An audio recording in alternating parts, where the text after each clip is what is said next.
There is a secret that most never come to know, a truth that has the power to renew what the world says must perish. It is the mystery of life itself, the mystery of returning to the source. From the moment we enter this world, we are moving away from it. Each heartbeat marks another step farther from the fountain of our beginning. Yet there is a way hidden from the eyes of the proud and revealed to the humble, by which we can turn, by which we can return, by which we can find again the life we once knew but lost. In the beginning, man walked in the cool of the day with his Maker. He lived not by bread alone, but by every word that proceeded from the mouth of God. His strength did not come from the food he ate, nor the work of his hands, but from the breath of life that flowed through him like a river. It was only when he turned away, when he severed himself from the source, that death entered. And so it has been ever since. Every sorrow, every fading of strength, every wrinkle upon the face, every tear cried in the night, all come from that one separation. The world tries to mend it with its potions and promises, but nothing can heal what was broken except returning to the one from whom all life flows. To grow young again is not to capture something new. It is to return to something ancient. It is not to invent a new path, but to find the old one, the forgotten trail that leads back to Eden, back to the place where the soul drank deeply from the living waters. The world offers its fountains, glittering and shimmering under the lights of human pride, but every one of them is a broken cistern. You can drink from them, but you will thirst again. You can feast at their tables, but you will hunger again. The strength they give is fleeting, the joy they offer is shallow, and the life they promise is an illusion. Only one fountain never runs dry. Only one river gives life without end. It flows from the throne of God, clear as crystal, filling the hearts of those who come to it in humility and in faith. To return to the source is to lay down the illusions of self-sufficiency. It is to admit that the strength you thought was yours was borrowed, the breath you claim as your own was a gift, the years you have spent were given to you by another. It is to fall before the one who holds the universe in his hand and to say, I am nothing without you. I have no life apart from you. Restore me, and I shall be restored. It is to drink deeply of his spirit, to let his word saturate your being until it fills every dry and empty place. It is to make him again your dwelling place, your hiding place, your home. And when you do, something begins to happen. The outward man may still grow old, but the inward man is renewed day by day. The lines of age on the face may deepen, but the eyes shine with a light that does not grow dim. The body may weaken, but the spirit soars higher and higher. You begin to live not by the strength of the flesh, but by the power of the Spirit. You begin to walk not according to the world's measure of days, but according to the eternity planted within your soul. The weariness of life gives way to the vigor of hope, and the sorrow of passing time is swallowed up by the joy of timelessness. To return to the source is to remember who you were before the world told you who you should be. It is to remember the voice that called you before you learned the noise of this life. It is to remember the one who loved you before you ever took your first breath. And when you remember, you are not only restored, you are made new. The chains of regret fall away, the burdens of the years are lifted, and you are given the heart of a child again, fearless and full of wonder. You are not merely living, you are alive in the truest sense, alive with the life that no sickness can steal, no sorrow can darken, no time can diminish. The secret of growing young again is not found in a potion, a secret diet, a hidden science, or a magic word. It is found in a return, a turning, a coming home. It is not complicated, but it will cost you everything. The pride, the illusion of control, the false strength you have clung to. Yet in losing these you will gain everything.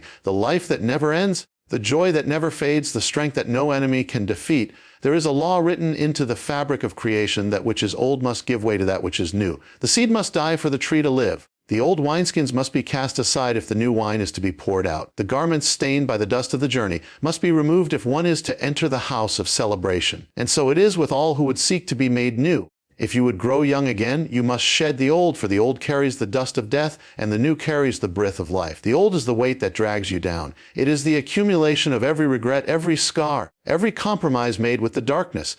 It is the bitterness that clings to your soul, the anger that has calcified into stone, the wounds that have hardened your heart. The old is every chain you wear that you were never meant to carry. It is the false identity given to you by the world, by the failures of others, by your own mistakes.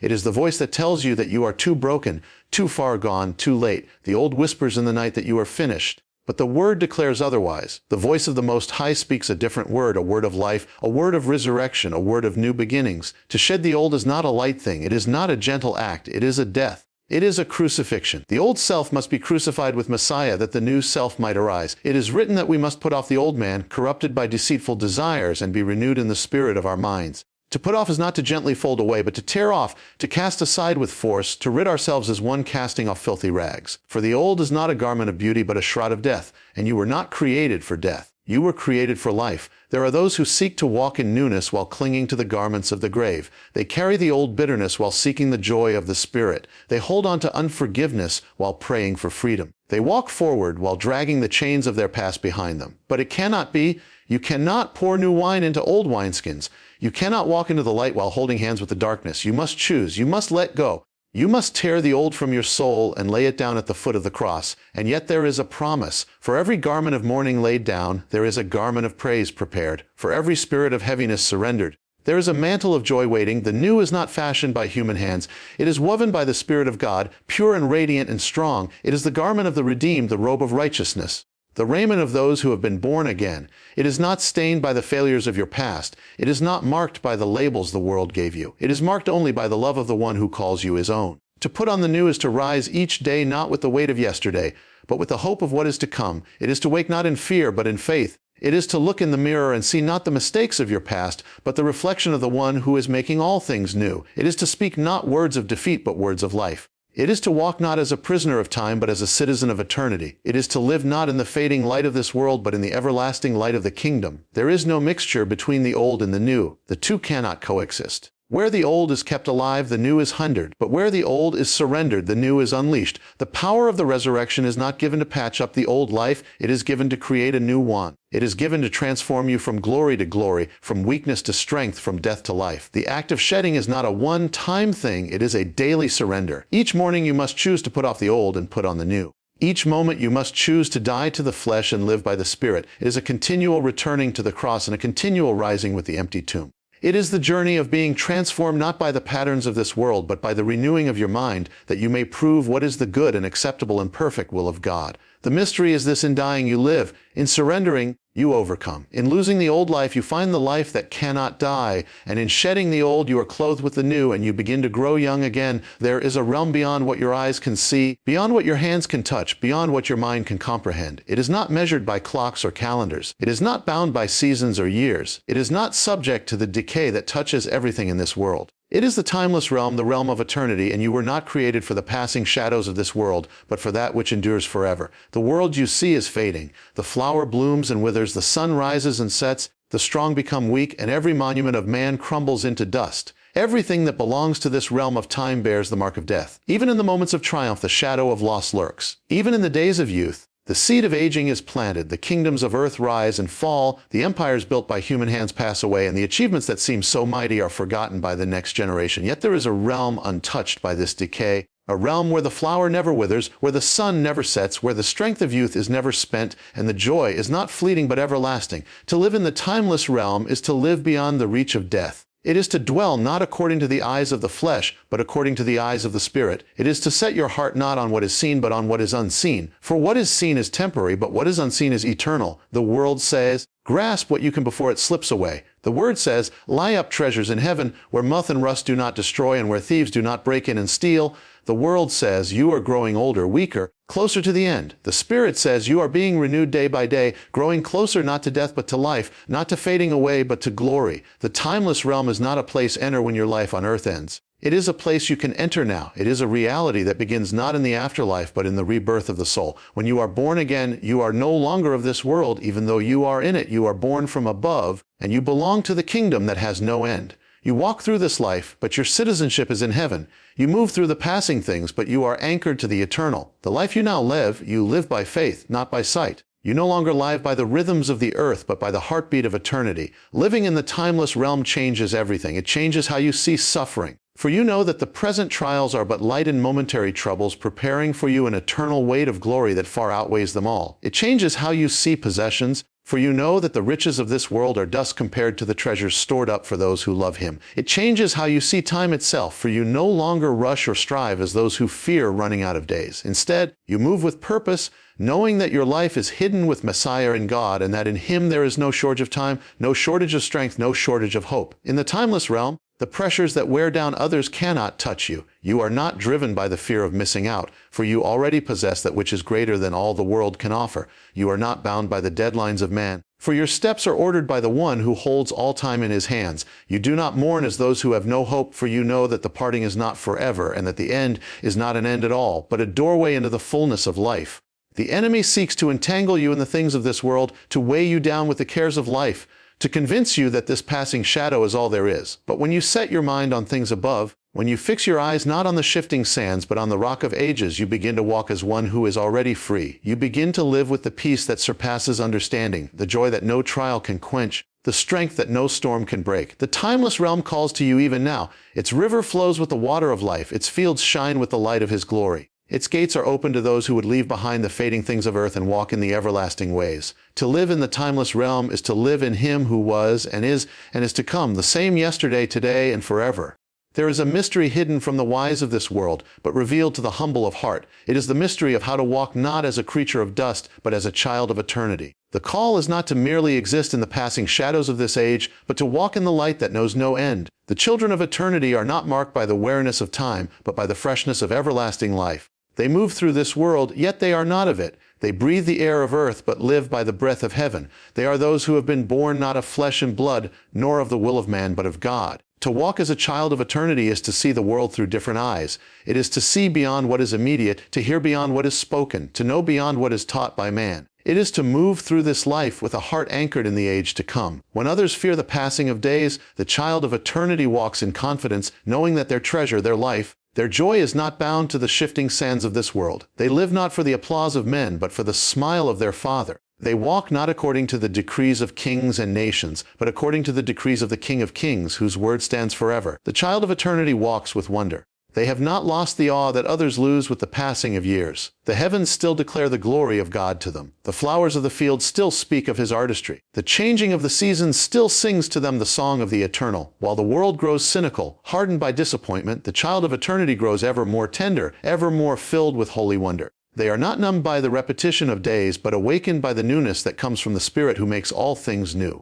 The walk of a child of eternity is a walk of trust. Where others demand to see and touch and understand before they will believe, the child of eternity believes and so sees. They walk by faith and not by sight. They trust in the promises not yet seen as if they were already accomplished. They walk through valleys of shadow without fear, for they know that no shadow can extinguish the light that shines within them. They face the storms of life not with despair, but with a peace that passes understanding, because they know that the one who holds eternity holds them as well. The child of eternity carries the fragrance of another world. When they speak, their words carry the weight of heaven. When they act, their deeds leave a trail of eternal impact. They are the salt of the earth, preserving what is good. They are the light of the world, shining in the darkness. They live not for fleeting pleasures, but for everlasting crowns. Their steps are ordered not by fear, but by love, not by the calculations of self-preservation, but by the calling of divine purpose. To walk as a child of eternity is to walk free from the chains that bind the children of earth.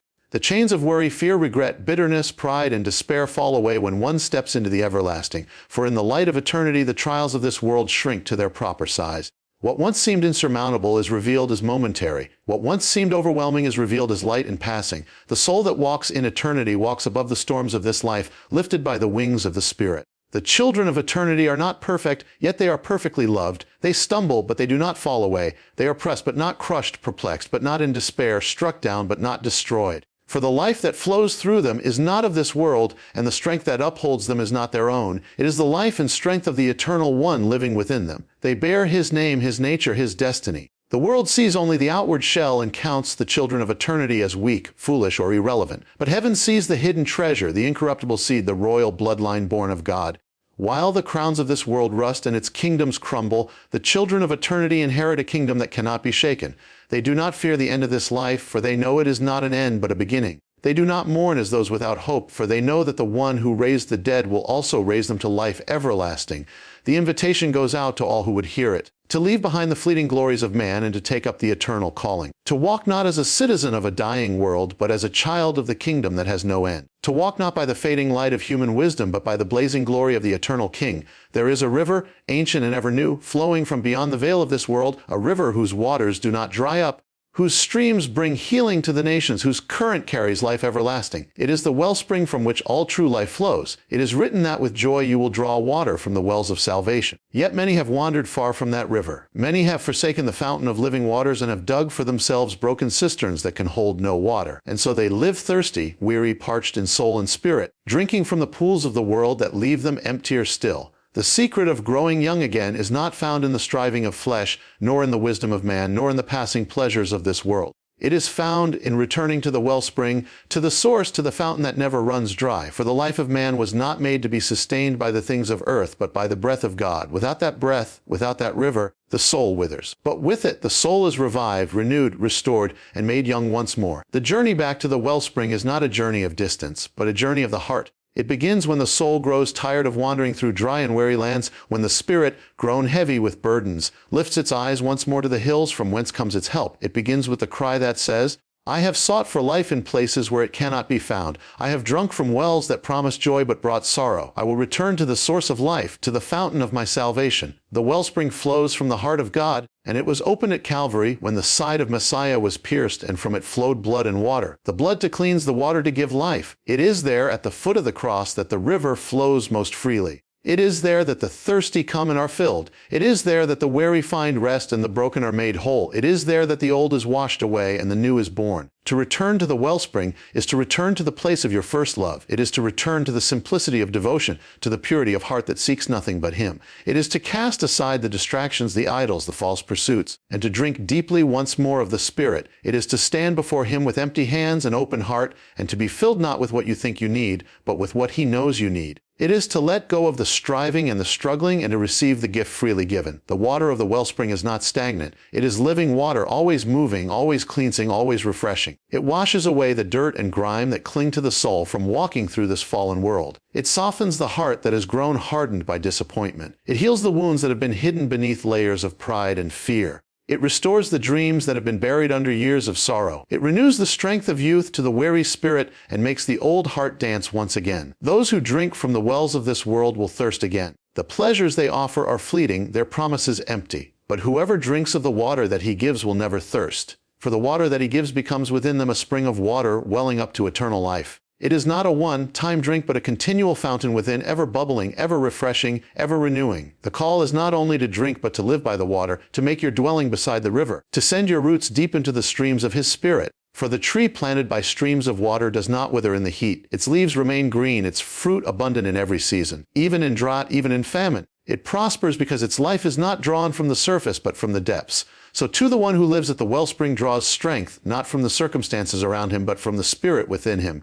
In returning to the wellspring, you find more than restoration, you find transformation. You are not merely refreshed, you are remade. You are not merely comforted, you are renewed. The waters wash away the layers of time, of sorrow, of regret, until what remains is the soul as it was meant to be, radiant with the light of its Maker, vibrant with the joy of its salvation, young not with the youth of the flesh, but with the ageless vigor of the Spirit of God. There is a mystery deeper than time and older than creation itself, the mystery of renewal, the secret by which the withered are made fresh, the weary are given strength, the broken are restored, and the old become new. It is not the renewal that comes by the works of man, not the freshness that fades like the morning dew, nor the strength that vanishes with the passing of days. It is the renewal that comes by the Spirit of the living God, the breath of heaven, the wind that hovered over the waters at the beginning of time, the power that raised Messiah from the grave. The Spirit is the source of all true renewal. Where He moves, death flees. Where He breathes, dry bones come to life. Where He rests, the barren places blossom as the rose. You were not created to live by your own strength, nor to be sustained by your own power. You were created to live by the Spirit, to move by the Spirit, to be filled with the Spirit, to be renewed continually by His life flowing into you. Without the Spirit, even the strongest will grow weak, even the mightiest will fall. But with the Spirit, even the weakest are made strong, even the dying are brought back to life. To be renewed by the Spirit is not a one-time event, but a continual living. It is written, though outwardly we are wasting away, inwardly we are being renewed day by day. The world speaks of growing old, of inevitable decline, of time as an enemy that steals away strength and joy. But the Spirit speaks of being made new with every breath, of being strengthened with might in the inner man, of rising up on wings like eagles, running and not growing weary, walking and not fainting. The Spirit does not move according to the laws of this fallen world. He moves according to the laws of the kingdom, where life overcomes death, where youth is renewed like the eagles, where time itself bows to the power of the eternal. The renewal of the Spirit is not accomplished by human effort. It is not by might nor by power, but by the Spirit of the Lord. It comes when the soul ceases from its striving and yields itself to the breath of God. It comes when the heart opens itself like dry ground thirsty for rain. It comes when the spirit of man surrenders its pride, its resistance, its self-sufficiency, and says, breathe upon me, Spirit of God, and I shall live. The Spirit is gentle, yet He is mighty. He does not force Himself upon the unwilling, But neither can he be resisted by the truly yielded. Where he finds surrender, he brings transformation. Where he finds brokenness, he brings healing. Where he finds emptiness, he fills with his fullness. To be renewed by the Spirit is to be remade from the inside out. It is to be changed not by the will of the flesh, nor by the wisdom of the mind, but by the touch of the divine. The world offers 1,000 false renewals, counterfeit revivals, fleeting moments of inspiration that soon fade into deeper weariness. But the renewal of the Spirit is not like the world's offerings. It is deeper, stronger, more enduring. It is not a surface refreshing, but a wellspring bubbling up from the depths. It is the restoration of joy in the midst of sorrow, the renewal of hope in the face of despair, the strengthening of faith when all around seems to shake. When the Spirit renews you, you are lifted above the storm. You are no longer bound by what your eyes see or your ears hear. You are anchored in that which is unseen, upheld by everlasting arms, carried on currents not of earth but of heaven. You are clothed with power from on high. You move not in your own strength but in His. You fight not by the weapons of the flesh but by the sword of the Spirit. You stand not on shifting ground but on the rock that cannot be moved. The Spirit makes all things new. He takes the ashes of your failures and fashions them into crowns of beauty. He takes your mourning and turns it into dancing. He takes your garments of heaviness and clothes you with garments of praise. He takes the dead places within you and breathes His life until they become gardens of joy and fountains of living water. There is no place too dry, no heart too broken, no soul too weary for the Spirit to renew. To be renewed by the Spirit is to step out of the prison of the past and into the freedom of the present. It is to cast off the old self with its decay and to put on the new self, created to be like God in true righteousness and holiness. It is to rise up, to awaken, to shine with the light of His glory, for the Spirit of the Lord is upon you, and where the Spirit of the Lord is, there is liberty.